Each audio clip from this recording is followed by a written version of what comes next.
February 1945. The war is ending, but a new nightmare is beginning. Thousands of American soldiers are being liberated by the Red Army, only to vanish into Soviet bureaucracy. Greece, Major. This is the story of a general who chose his men over his career. They are American prisoners of war, and they are vanishing into the vast administrative machinery of the Soviet Union. The disappearance isn't dramatic. It doesn't look like a kidnapping. Instead, it looks like a ledger with a missing line, or a request that sits on a desk for weeks without a signature. It is a specific, bureaucratic kind of vanishing that happens when a government decides that something is simply not going to occur, even while they tell the rest of the world they are working on it. As the Red Army sweeps westward through Poland and eastern Germany, they are overrunning the Stalags, the German prisoner of war camps.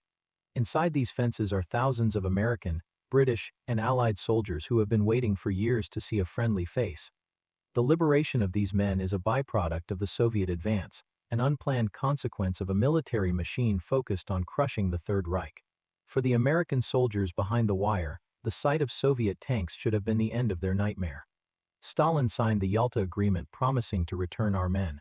But on the ground, the Soviet machine was moving them east, deeper into the USSR. They weren't being freed, they were being used as bargaining chips. Historians have debated for 80 years why Stalin held them. The truth? Leverage. He wanted every Soviet citizen in the West returned, by force if necessary. The Americans were his insurance. While Washington played diplomatic polite speak, our soldiers were dying of typhus in the same camps the Nazis built. Eisenhower was forced to look at the big picture, but George S. Patton only saw his men. Patton knew official channels were a dead end. He identified a rare breed of officers, men like Major Ernest Grunberg, who spoke Russian and had the grit to ignore the rules. His orders were simple: bypass the checkpoints, ignore the no-access signs, find them. Grunberg operated in a gray zone with zero legal standing. What he found was physical collapse and a system that viewed American lives as clerical errors. Grunberg didn't ask for permission. He began moving men westward. There were standoffs at gunpoint and heated arguments with Soviet commanders. Moscow complained directly to Eisenhower, demanding Patton be reined in. Eisenhower issued mild rebukes for the history books, but secretly, he let Patton's hounds run. Because of this unauthorized war, thousands made it home before the Iron Curtain sealed the borders forever. The accounting was never finished. Some names never got checked off the list.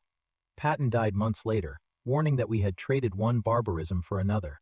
The legacy of the Third Army and the rescue missions of 1945 serves as a permanent challenge to the idea that diplomacy should always come before human lives. It is a reminder that sometimes the only way to get results is to stop asking for permission and start taking action. Patton's unauthorized success is a chapter of the war that deserves to be told more often. If you were Patton, would you have risked a global crisis to save a few hundred lives? Or would you have played the long game? Comment your tactical analysis. Subscribe to EraLab for more declassified history.